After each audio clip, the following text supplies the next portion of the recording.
Hello listeners, it is I, TheOfftrackcrew, on today the Fire Emblem February. Fire Emblem Three Houses has a very dynamic cast that can cover a wide range of archetypes and personalities. The last two characters I covered, Hubert and Petra in Black Eagles, are two characters I'm very fond of.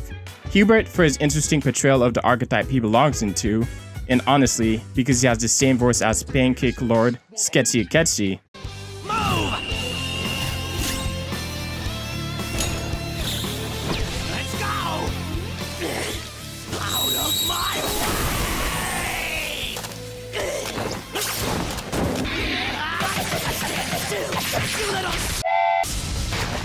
And Petra for being a character I found so much of myself in.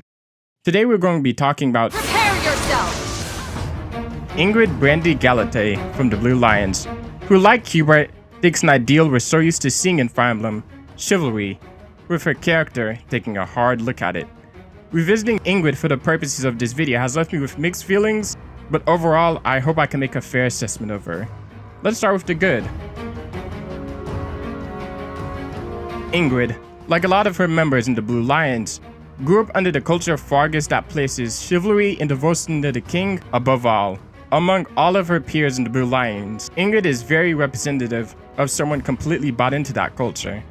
As a child, she grew up idolizing what it means to be a knight, as we explore in her support with Ash, always reading their stories. Aha! It must be the Sword of Kyphon then, yes? Oh, so you know it. Oh yes, I know it quite well. I read it often as a child. In fact, I read it so much that my personal copy fell apart. I brought it everywhere with me. I adore that book. The tale of the warrior Kyphon, whose devotion and loyalty enabled his best friend Luke to become king. He went to great lengths to see things through.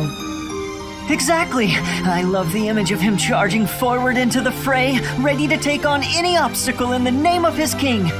Indeed, he was the very picture of the perfect knight.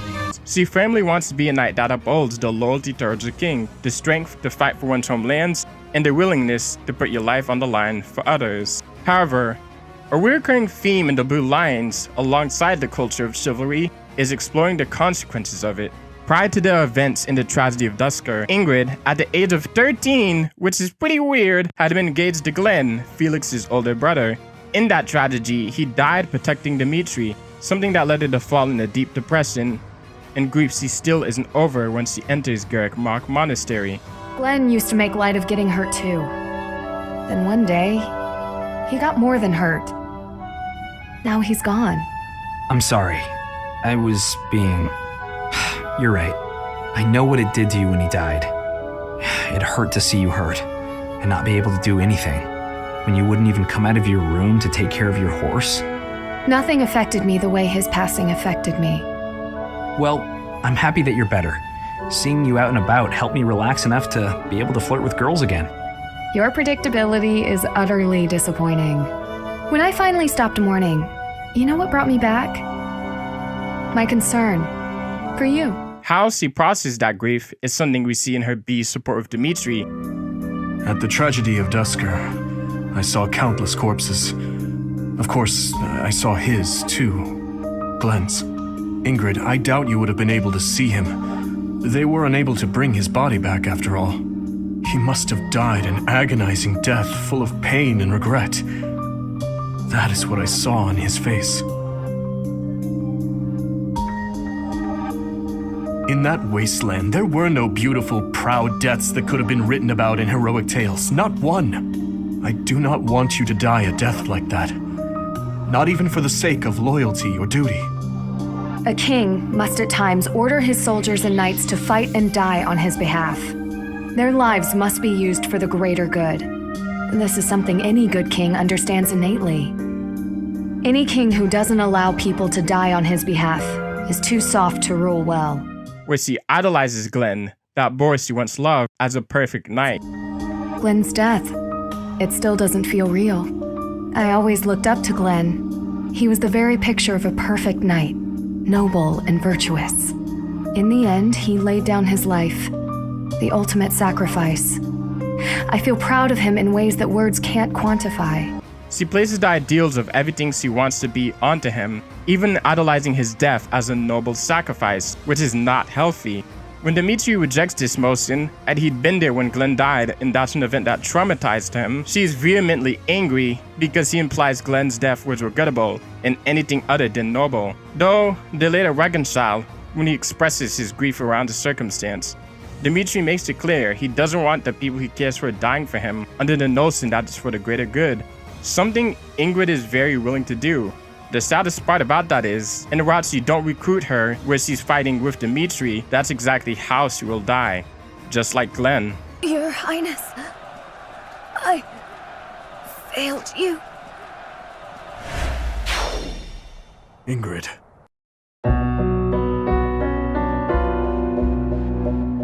With her character, Three Houses is clearly trying to show absolute belief in chivalry is not a good thing, especially for those who are affected by the deaths that happen with chivalry. Ingrid's romanticization of knighthood obviously comes into conflict with Felix, who absolutely hates it. Her willingness to put chivalry above all else, and her intense belief in it, to the point where it's almost religious, causes her to come into conflict with many people, which is why she gets mad at someone laid back like Claude, because he doesn't carry himself in a proper way according to the standards she holds herself to. In that way, she's more like Lauren's Din one would think. And just how long do you plan on lounging about yawning like a slob?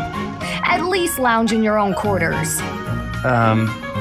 Okay. Honestly, some people. Wow, somebody needs to teach that girl to lighten up. Although her sense of responsibility is good for reining in others like Sylvain and Felix. When she does let her guard down though, she can be very dorky in a good way, especially when she's reading about knights with Ash, or in the way that she looks up to Catherine. You are the ideal knight I aspire to be. Admire me to your heart's content, but I'm... Catherine, I'd be honored if you would make me your squire. My what now? Getting to her family situation though, Ingrid is a crest bearer, the only one in her family who are poor, or at least poor for noble family standards. My own father has brought countless marriage proposals to my attention. He always was obsessed with me carrying on the family bloodline. At a very young age, my hand had already been promised to someone in marriage.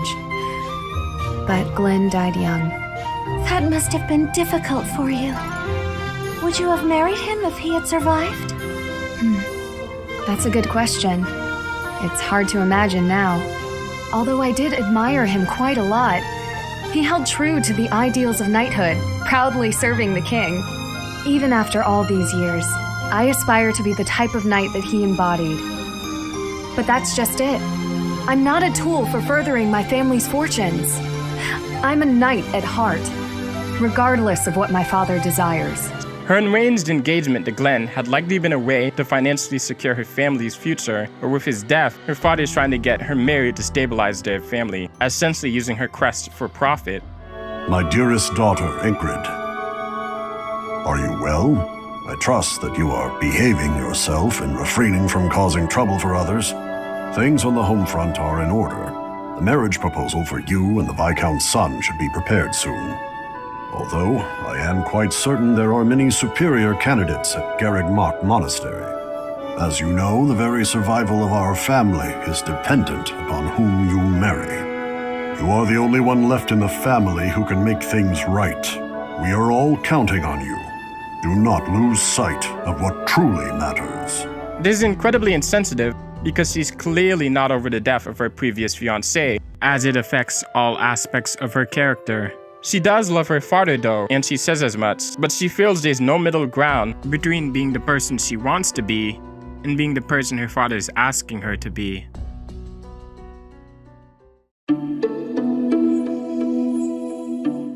In many supports, she makes a habit of denying her dream of being a knight due to her family circumstances. Sedif, being a father himself, offers her perfect advice though. Perhaps one day I will expound upon my opinion of crests in greater detail with you. For now, let it suffice to say that whether or not you bear one is secondary to your identity. You are a person, first and foremost. And you should be permitted to grow as a person, crest or not. Whatever decision Ingrid makes in the future, it has to be for herself. In routes where she does make the choice to leave Fargus, leaving her family is something that she has to reconcile. Once we get to her post-time skip, Ingrid holds herself with a lot more maturity. What she believes about what a knight should be changes, and that's something we could see in her ace support with Dimitri. That I finally understand a truth about Glenn. It sounds as though he died with a heavy heart, a heart that carried regret. I had suspected as much, but instead of acknowledging it, I twisted my memory of him to fit an ideal I've been upholding. I see. Your Highness, I will not sacrifice my life for anyone, but perhaps instead, I can live my life for someone. Ingrid is dutiful, loyal, and hardworking. She fights with a passion and devotion, and by the end of the game, it's clear that Ingrid is very much the knight that she always wanted to be.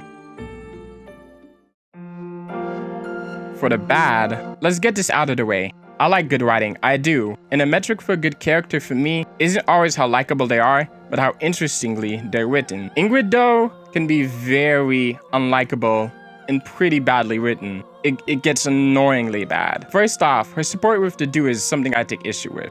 The people of Dusker... Save your breath. There were countless people like you in the capital. People who spat, threw things, insults and stones alike, whenever they pleased. Here at Off-Track's channel, we do not like racism, and this gets so bad. There are characters and supports in the past that explore racism way better. In Fire Emblem 7, when Lyn is denied supplies can't in range for her to get from Marcus Arafin because of her, in his words, Dayton Sakei blood, being blatantly racist towards her. After seeing that, she leaves, refusing to ask for help from someone who would disrespect her heritage. She makes it clear she has pride for who she is, and she isn't taking disrespect from no one. Especially when it's clear he just wanted to make her cry. Her taking a stand also has an impact on Raph, a chicane working for Marcus Arafin, who leaves realizing just how bad his boss is. That was his "I'm not trying to be a house nigga" moment. For Ingrid and Dedu though, this is bad on so many levels. Everything about Dusker in general is the most frustrating part of Three Houses to me. How she treats Dedu and the people of Dusker for what happened to Glenn, I can't put into words, it's infuriating. And while she does apologize, her feelings change to resent the people that caused the tragedy, not the people in Dusker in general, who had nothing to do with the event at all. Her change ultimately amounts to, "Oh, Dedu, you're one of the good ones."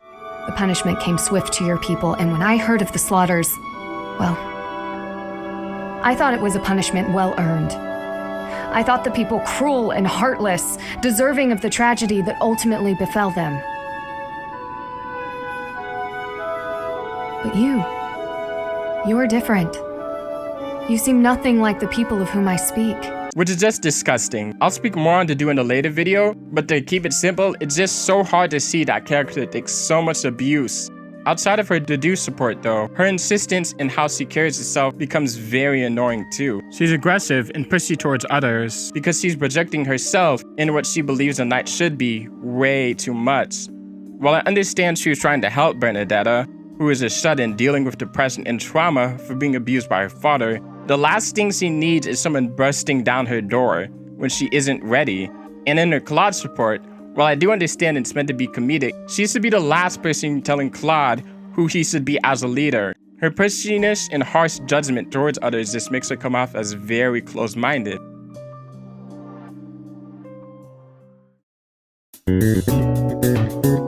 Lastly, the fact that at the end of her Byleth support, the answer to her internal conflict between sacrificing her knighthood for marriage or being a knight in spite of her family's riches can be solved by Byleth saying, "Why not both?" It's just the meaning.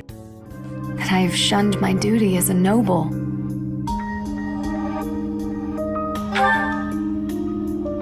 Yes, I know. All I can do is accept this inner turmoil. Even with the academy days long behind us, you're still a professor through and through. Always listening to others' troubles and offering up your wisdom. And there's another support like with Petra that just makes the character worse. Ingrid is complicated, filled with her own internal conflict of who she should be and what that should look like. She's quite intense and says a lot about the world of Three Houses, but there are some parts about her character that are so frustratingly shallow that it can be very hard to watch it on screen. When she's good, she's one of the most fascinating characters in the game. But when she's bad, I don't really want her in my party. This is the harshest I've been to a character, and I felt like I could have gotten more. Or maybe I was too nice or favorable towards her. If you think I'm off, or if you think there's something I missed about the character, please let me know. Like, comment, and subscribe, because if you like this video, I got 21 more coming your way.